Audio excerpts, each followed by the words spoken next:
issues on Voice of the People television. Don't just react, understand. The red carpets, awards.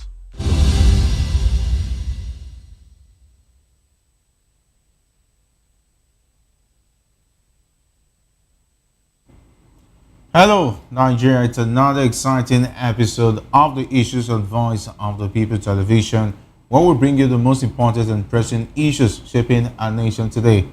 I am your host, Jerry Alpeleohai. Today on the issues, breaking development that could shake Nigeria's political and social landscape. A fiery legal battle looms as former Governor Peter Obi threatens to sue outspoken activist Deji Adeyanju over explosive allegations and defamation claims. But will this clash redefine Nigeria's political discourse or deepen divisions within the opposition? Meanwhile, tension is mounting across the nation's polytechnics, where the Senior Staff Association of Nigerian Polytechnics, SSANIP, has issued a stern 21-day ultimatum to the federal government demanding overdue payments and improved working conditions, a countdown that could bring academic activities to a sudden halt. And in a move that's already stirring controversy, the Nigerian Immigration Service announces a 100% hike in passport fees for Nigerians at home, raising questions about accessibility and the future of youth immigration abroad. All right, stay with us as we unpack the stories and explore what they mean for Nigeria's future. Don't go away.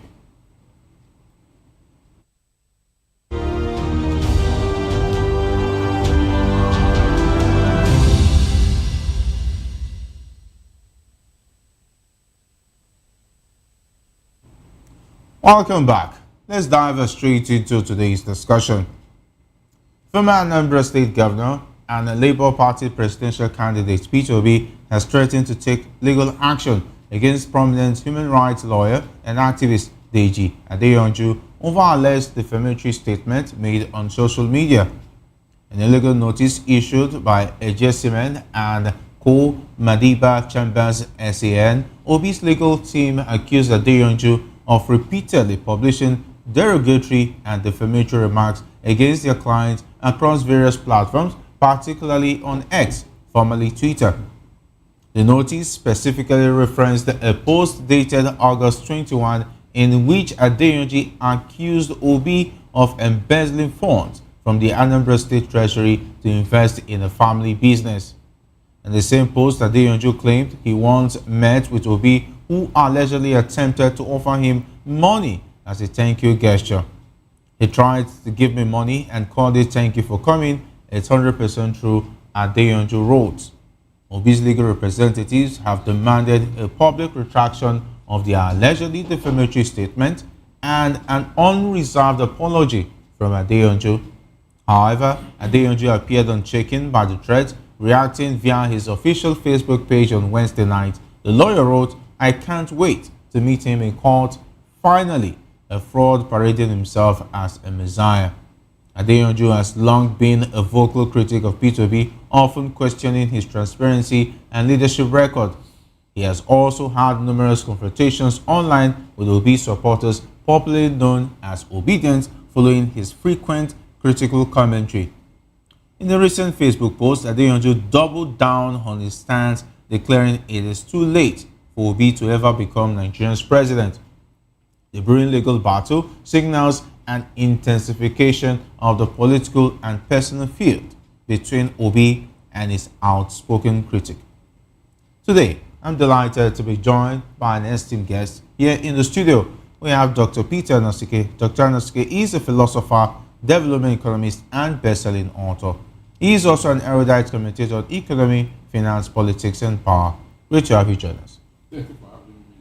All right, what do you make of this back and forth between Peter Obi as a person who is contesting for president and Deji Adeyanju? Is Deji Adeyanju genuinely holding leaders accountable, just targeting Peter Obi for personal or political gain? One, I want to declare publicly that activism died in Nigeria the day Chima Obani and Bamiden Aturu died. Activism died in Nigeria the day Chima Obani and Bamiden Aturu died. Every other person parading as an activist is an agent of the establishment. Any other person parading as an activist is working for the establishment, and the Deji Adeyanju is one of them. Understand me? He is one of them, and for me, that word, threat to sue, I hate it. Understand me? If somebody defame you, you don't need to wait. Go to court immediately, because Deji is an agent of APC. Deji Adeyanju is an agent of APC. He's receiving money from Bonamed Tinubu. So if I'm P2B, what I will set up a legal team just for Naibel. That will be their sole responsibility. Anybody that defames me, go to court. Don't even hear from me. Understand? And Donald Trump has almost made more than $1 billion because of it. Donald Trump has made more than $1 billion because of it, from MSBN and other media houses that we are calling him names that cannot be verified. So this is what I expect MP to be to do. Set up a legal team solely for anybody that defames you. They will go there to court. P2B can make money for his election through all that. Understand me? P2B can raise billions through defamation. So because if you leave it in, it will continue to fester. Okay. Understand me? It will continue that to fester, and some people must be used as a deterrent. And the Deji, who is a Tinubu agent, should be among them. Because P2B ended his governorship 13 years ago, 2013. Up to today, EFCC has never invited him. Understand me? Anambra State government has never called him a thief. So why is a bastard from somewhere else calling him a decent thief? Understand me? So people be saying that's a threat is too mild. It's too mild. We know all this so-called activism died when Chima Obani and Bamiden Aturu died. Every other so-called activist is a politician masquerading as an activist, including Deji. Even when we were in the labor movement, he's not there. The only person that I was seeing in Beko, Ransom Kuti's office, is the Peter Big's spokesman, Tanku. Understand me? I know that the other youth, Shetima, Yerema, used to come and later stopped. So I know who is who among the activists in the country. Deji is a politician masquerading as an activist. So P2B should be going to court instead of threatening to sue. And the truth is that you don't always go there to court for three different reasons. One, to win. 2, to serve as a deterrent. 3, to punish. Understand me? Now, with social media, you can sue anybody in Australia. Yeah, there's even a new law that has been passed by the National Assembly where the cyber crime law. And if you take a look at that law critically, what Deji Adeyanju has just done without, if there's no talking about real facts, evidence, based on what he has said, he has already fallen, he should be charged based on the cyber crime law if P2B's lawyers are really doing their job. So for me, P2B shouldn't condone this. Whoever defames him, let him sue that person. And you can sue anybody anywhere. Understand me? Deji, somebody in Australia can sue him. Understand? Before he goes to Australia 2 times, he will start begging for this thing, for resources. Understand? I know that APC is behind all this. Why did it take Adeyanju this long to disclose the alleged bribe from P2B if it truly happened? Wasn't silence complicity on the long run? Wait, he said he wants to make P2B, and P2B offered him thanks for coming. Gave him money. That's thanks for coming. What does it mean? Did he explain the reason why he went to see P2B? He has not told us. What was his motive of going to see P2B? If you travel from Abuja to Onitsha, where P2B is, understand? And he gave you your transport money back. Is it a bad thing? Let me say, for instance, definitely doesn't look bad. It doesn't look like he's not asking you to do anything that's within your prerogative. So he said that he once met him. Yes. And he wanted that to give him money. Said, this is thank you for coming. In Igbo land, when you go to somebody's house, Konda is always understand me.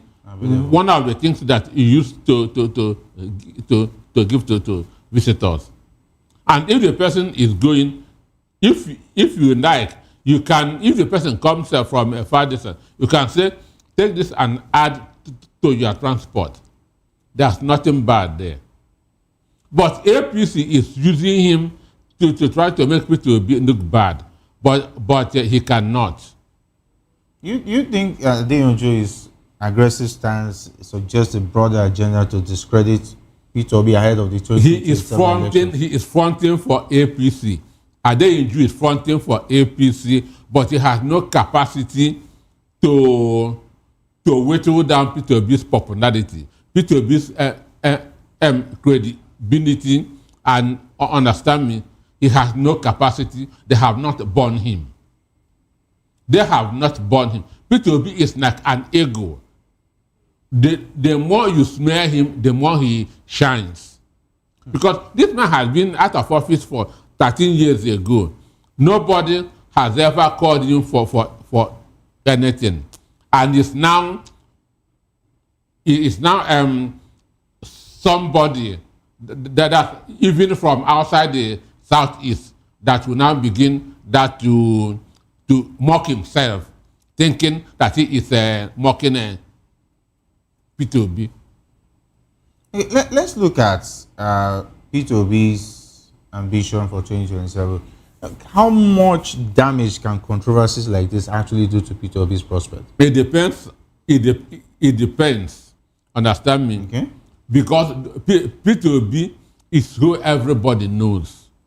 Understand me? Yes. It's who everybody knows. And then whatever you people have come to believe him, that once somebody brings up an allegation against him, it fires back to the person. Because there's nothing they will have told him now that they ought not to have said there many years ago. P2B ran in 2019 with Atiku. He ran in 2023 as a sole candidate. So it is now that you are unveiling what you should have unveiled many years ago. What are you waiting for? So for me, Deji is an agent of APC. Understand? He's one of those that APC is trying to use to make people to be look bad. But he has no capacity. He has no capacity. And even if he dies and reincarnates 10 times, he cannot reach half of P2B.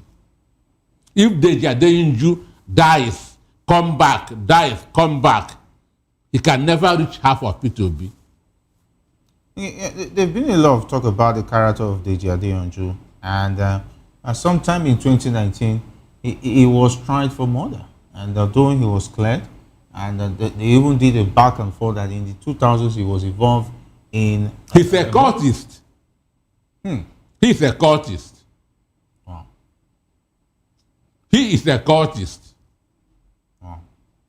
So does that even make him somebody who should be calling out others? Because they say that he who has not washed his hands, or somebody who has no fault, is pointing fingers at others. No, he has a mission. APC want to use him. They are paying him to make people be look bad. But they are non-starters. There's nothing anybody can say about P2B, understand, that would impress anybody, because this is somebody who we all know. And Nigerians understand what is going on. That the ruling party is afraid of him. So the only way that to stop him is by bringing out touts like Deji to be talking. Okay, which year did he give him that money, or attempted that to give him the money? Okay. Why is he saying it now? Okay. Why is he saying it now? So for me, P2B should have a separate legal team for defamation. Whoever defames him should go to court and prove it. If not, heavy fine. Adeyanju has already also said that it's already too late for P2B and he can never be president. Does he have the right to even say that? I say he is on a mission like Nyesom Wike, like your uncle, Junior Saburi. Understand me? He is not. So, many will still come out. My name is Jerry Apello Aburi. Many are very different. Many will still come up. Understand? And it is Nigerian money that is being wasted on all these people. That's my only concern. It is Nigerian money that is being wasted on all these people. But I want P2B to be suing them. Understand? Each person 2 billion. Each person 2 billion. It will help him to fund his presidential campaign. Well, why is P2B lenient on issues like this? Because he's threatening to sue. He has not really taken the case to court yet, and is warning Adeyanju. Adeyanju is now boldly saying that he can't wait to go to court. Does it look like Adeyanju is trying to make himself more popular because P2B is already popular amongst the obedience? P2B is popular among Nigerians. Among Nigerians. Okay. P2B is the most popular, most credible, most trusted politician as we speak. Nobody even reach 10% of him. Understand me? So, for him, he is being paid. What business is Deji Adeyanju doing? What business is he doing? He collects money from politicians. That is his business, to smear people in the name of activism. Imagine when you are calling activists in Nigeria, you will mention him. I think you're pretty disappointed that he is called an activist or claiming to be one. We saw him during the End Bad Governance. He was all over the End Bad Governance movement, taking a lot of popularity. What changed between then And now, was it that he was trying to gain the attention that he wanted so as to strike at the right time? These people, these so-called activists, what they do is to use the people to become popular. Understand me? Not even popular, notorious. And now go and begin that to beg money from political office holders. I have 2 million people following me on my Instagram. Understand? I have 100,000 people following me on my Facebook. That's what they are doing. When Chima Obani was alive, politicians were begging him, take money. Take money. Chima Obani said, so will rob. He said that he meant this business.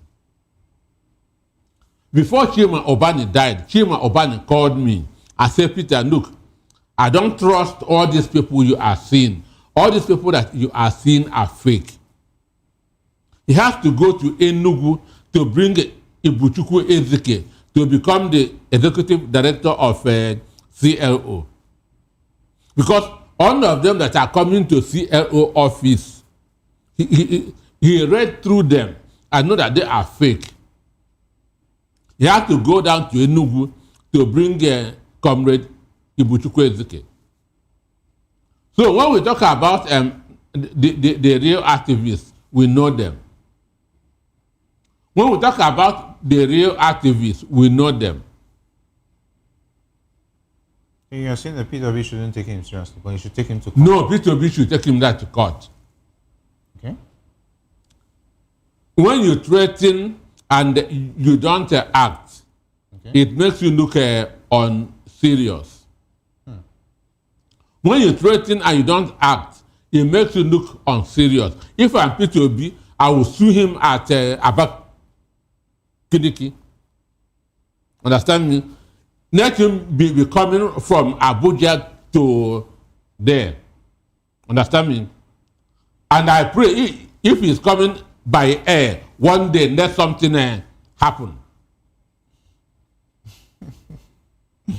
All right, definitely it's going to be a very interesting one. But how do you see this panning out on the long run? Talking about this back and forth, that this... There's no back and forth. The only back and forth is that P2B is pitying these people. Should he be taking pity on defamation? Understand me? Situation? You don't in America, they say threatening is as good as taking that action. So when you threaten, America will take you that you have taken that action. Understand? They will not wait for you to fulfill it because it might be too. You threaten America, they will bomb you. So you say you should act like an American. Understand me? So when they defame you, go to court. By the time 34 people are in court for defamation, others will begin to calm down. All right. Just last week, I studied that on X, there've been a lot of moves being made by some, when I say influencers or those who are trying to malign P2B's image. And of course, they went as far as going to his son's private life. And of course, the son actually made a response. P2B's son, P2B is not his son and his son is not P2B. These are two different adults. Yeah. Understand me? These are two different adults. P2B is living his own life. His son is living his own life. But because they say when they look for you, they cannot get anything from you, they begin that to look at those around you. They cannot pin anything on P2B. They cannot paint P2B with any other conduct. So that's why they are looking after him, or they have failed that's on his son. The next thing now, maybe look for his brothers or extended families. Just talk anything, say anything to make P2B look bad. How far are these people willing to go? Because it looks like They are being paid. They are being paid. But to do this job. they are being paid. But Nigerians are wiser than them. Nigerians are smarter than them. So how much must Peter Obi take if he wants to become president of Nigeria? Because it looks like there is a well-sponsored fora, a well-sponsored team of people who are paid, sponsored, and make sure that they malign his image ahead of the 2027 Is election. it working? That's the question. Is it working? The answer is no. In America, they called Donald Trump Hitler. They called him standing. Understand? They called him danger to the democracy. At the end of the day, what happened? Donald Trump won both popular votes and the whole 7 swing states. Understand? So somebody who is pure, trying to malign him is making yourself an idiot. And that's what Deji and his co-others and others are portraying, that they are a bunch of idiots. All right, let's go back to the next conversation where the Senior Staff Association of Nigerian Polytechnics are talking about SANIP has issued a 21-day ultimatum to the federal government to address several long-standing demands. The union's demands include the release of new schemes and conditions of service, constitution of a renegotiation committee on the 2010 agreement, a release of needs assessment funds for 2023, 2024, and 2025, and payment of promotion arrears, 25 to 35% salary review arrears, wage award, and full implementation of the new minimum wage.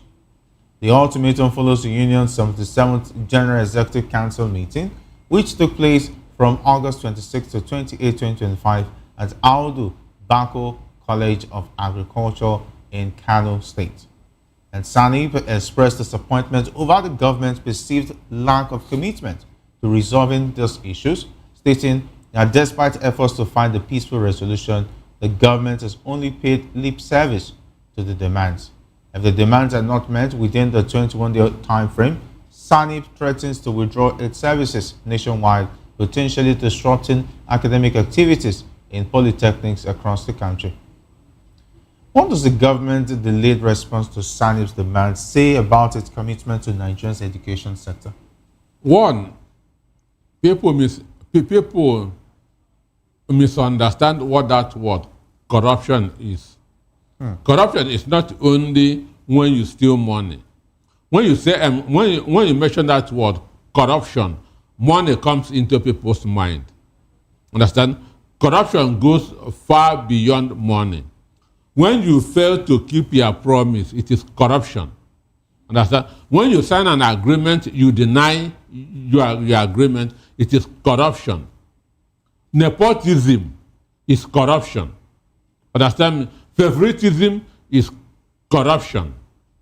Understand? Yeah. So I was reading what the Minister of Education and also said. He said that there's no agreement. Understand How me? does the minister come out with such a careless statement at this point in This time? is what agreement that is signed in 2009 Before you even signed under office. Jonathan's agreement, and which even in 2014, ASU went on strike, more than 6 months strike based on that agreement. He was in Nigeria. ASU was saying, fulfill our agreement. Today, this man is saying that there's no agreement between federal government and ASU. And Tinubu is saying that there's no more corruption in Nigeria. Yeah, he said he has dealt with corruption. Understand me? There's no more there's no more corruption in Nigeria. So for me, if you sign an agreement, you must abide by it. You must abide by it. Before any agreement is signed, there's always a negotiation. Each party bringing to the table what they feel is good for them. And before agreement is signed, it means that the two parties have agreed. Yes. Before any agreement is signed, it means that the two parties have agreed. If there's no agreement, nothing will be signed. So for me, Tinubu should fulfill the agreement that the federal government has with polytechnic lecturers. Even if it was signed under Olusegun Obasanjo, government is a continuum. Understand me? You cannot say it's not our administration that signed this agreement. It doesn't make any meaning. So there was an agreement with ASU, with Senior Staff Association of Polytechnics. Yes. Understand? There were an agreement which government agreed. So instead of wasting people's years, I mean students in school, they should sign this agreement so that they should abide by it, pay what they're supposed to pay so that children will continue with their studies. Is it that the government does not have the money to pay and go through with this agreement? Or is it just a pure lack of political will to solve this situation so that we can have an education sector that every Nigerian will be proud of?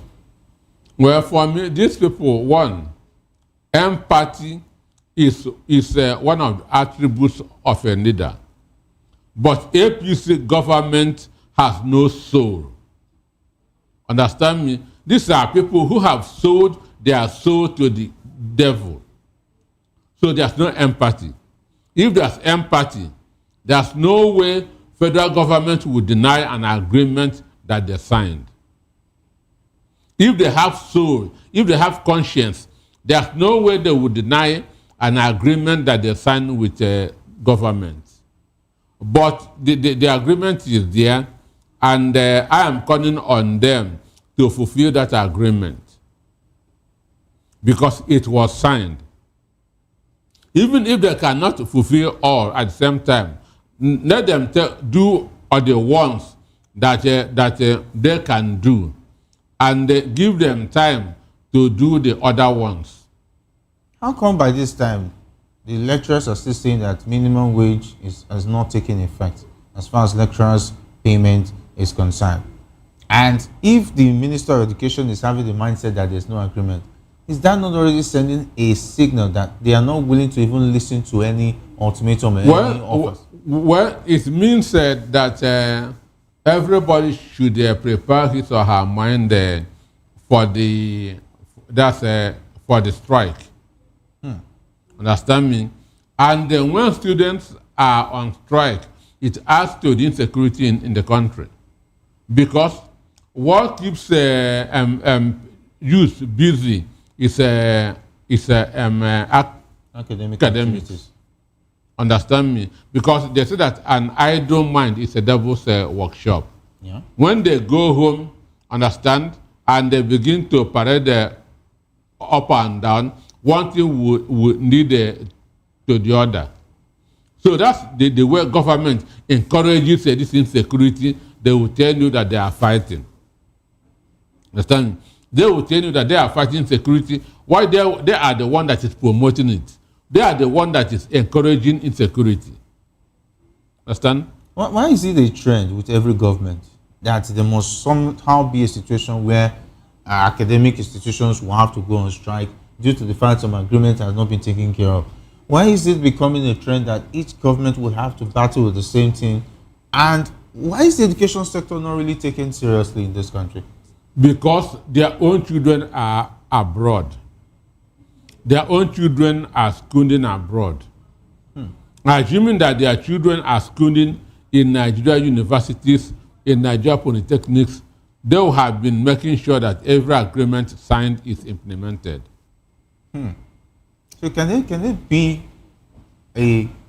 something in the constitution that says that as far as you're working, serving as a government official, your children are supposed to make use of all these educational facilities? Then maybe we can see a real change, a real genuine political will to change the situation. This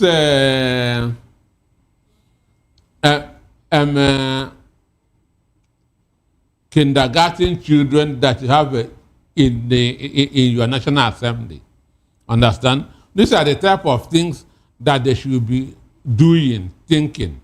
Understand me? These are the kind of laws that can improve this country. If you are a public servant, your children must school in Nigeria, your children will have their health care in Nigeria. Understand me? These are the kind of laws that will improve this country. But they are doing a different thing. And if these laws are not implemented, we are wasting our time. Nigeria will continue to decay forever and ever. All right. Very, very interesting. And of course, some would even say, why spend so much money to have a null fund, whereby the education sector that these students are collecting loan for have not been taken care of? Why spend so much money to give them loans when even the education sector, the universities, are not well funded? Have you gone to the universities and asked how many of them have getting the loan? So, but they keep giving those figures of how many people all have these are collected scam. loans. All these are scam. Let them be publishing it. Understand me? Let them University of Ibadan, so and so people have connected it. Let us see their names so that we can go and verify. And not telling me that 50,000 has collected from ABU.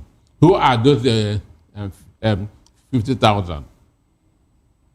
So what they are doing is scamming the ordinary masses. So why the need for those excessive situations of creating another leeway for corruption instead of using that money to sponsor or fund the education sector? Why the need for this?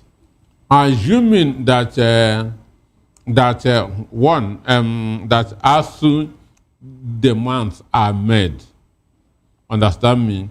Assuming that as soon the demands are made, there will be no more strike. If you are doing a 4 years course, you will graduate in 4 years. Understand me? If you are doing a 5 years course, you graduate in 5 years. Understand? But because they have refused to fund it, that's why a 4-year course will take more than 7 years.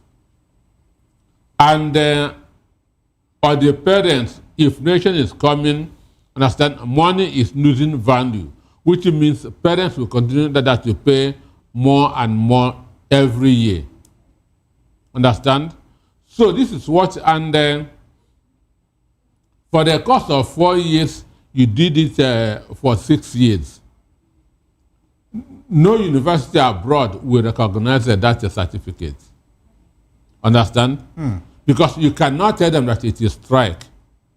They will feel that maybe you are carrying over courses. And it was being covered up. Understand me? They will feel that you are carrying over courses. Then how can you do a course of 4 years, 6 years? You entered in 2024 and you are graduating 2032. So you go there and tell them that it is a strike. It is because ASU was not paid. Who are you telling that? So that the cause of insecurity in Nigeria, that the cause of unemployment in Nigeria, that the cause why our degree certificates are not taken serious abroad. Okay, let's go over to another conversation before we wrap it up, where the Nigerian Immigration Service, NIS, has announced a 100% increase in passport fees effective September 1, 2025. According to the NIS spokesperson, A.S. Akinlabi, the new fees are as follows. 32-page passports with 5-year validity will now cost 100,000 naira, and 64-page passports with 10-year validity will now cost 200,000 naira. However, it's worth noting that passport application fees for Nigerians in the diaspora will remain unchanged. They will continue to pay $150 for a 32-page passport with 5-year validity and $230 for a 64-page passport with 10-year validity. And the NIS has stated that the fee review aims to balance quality service delivery with accessibility for all Nigerians. And this move comes amid a significant exodus of Nigerian youth seeking better opportunities abroad, with many relying on passport to travel to countries like the US, UK, Canada, and Europe. Dr. Nosuke, how does it make sense that within less than 7 days, an announcement is made and all of a sudden a 100% increase in international passport, which definitely, how does it make sense that within the space of 1 year we've had 2 hikes in terms of the price of international passports? Well, somebody told you that he's going to he's going to widen the tax net. Widen the tax net and reduce your purchasing power. So that's exactly what is going on, widening the tax net and reducing your purchasing power. So what if you were buying, you are paying 50,000 naira, you are now paying 100,000 naira, your purchasing power has been reduced. Understand? And again, in economics, we don't just talk about availability. We talk about accessibility, affordability. Yes. Understand? If the thing is available but it's not affordable, it doesn't make sense. It doesn't make sense. But if they think that this thing will reduce the number of people going abroad, because what they are going survival mission, what they are going, Nigeria, it is very hard to survive in this country. Understand me? So, but if they think that this increment will stop Nigerians from traveling abroad in numbers, it is a joke. Because a desperate person must make a desperate move. So what they are doing is to show again that they don't have empathy. This is a suffering people who are already overburdened with taxes, understand me, with high cost of price in the market, with a high cost of inflation, and you are still suffering them or the more. This shows you that this government lacks empathy. It simply shows you that this government has no human face. How does it correlate? Because recently the president just returned from Brazil and he said that... Is he back? Yeah, he just returned. Okay. And he said that the economy is now doing well, that things are going well now.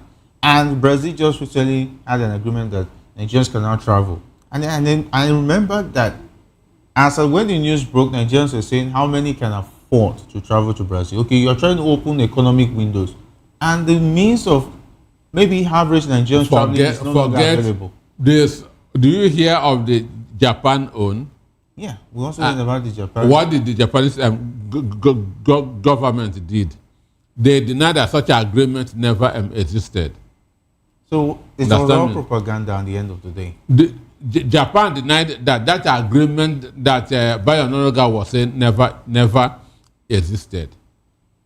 Understand? So this one too will still be another propaganda. Understand? That will make government look good, to give the impression that something is coming from the junketing from one part of the continent to the other. So for me, I don't believe this government. Okay, how might this fee hike affect Nigeria's international image, particularly amid ongoing youth migration concerns? I say it will not stop anybody from traveling. Understand me? It will not. As desperate moves will always require desperate measures. Yeah. Understand me?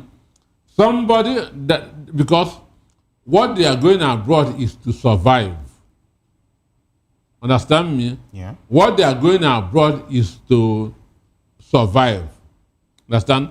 So this will, if this is a way of stopping people from traveling, they are joking. It is a joke. It cannot stop anybody who want to travel from doing it. is there a justification when they say that they're trying to balance quality service and accessibility? Is it convincing enough? Given the I say if there's a quality service, if there's accessibility, and it's not there, and there's no affordability, it doesn't make sense. Because that quality service is for somebody to afford it. Yes. Understand me? So if there's fuel in all the filling stations in the country, and you are selling them at 2,000 naira per liter, fuel is there, nobody will buy. So when you are doing something, you should be thinking of the end user. Can the end user afford this? Understand me? Can the person that I'm preparing this thing for afford it? That should be what should be at the back of their mind. I am doing this thing for people who have very low purchasing power. I'm doing this for people who are struggling. Can they afford it? All right. Thank you very much, Dr. Anosike. It's been a pleasure having you on the program.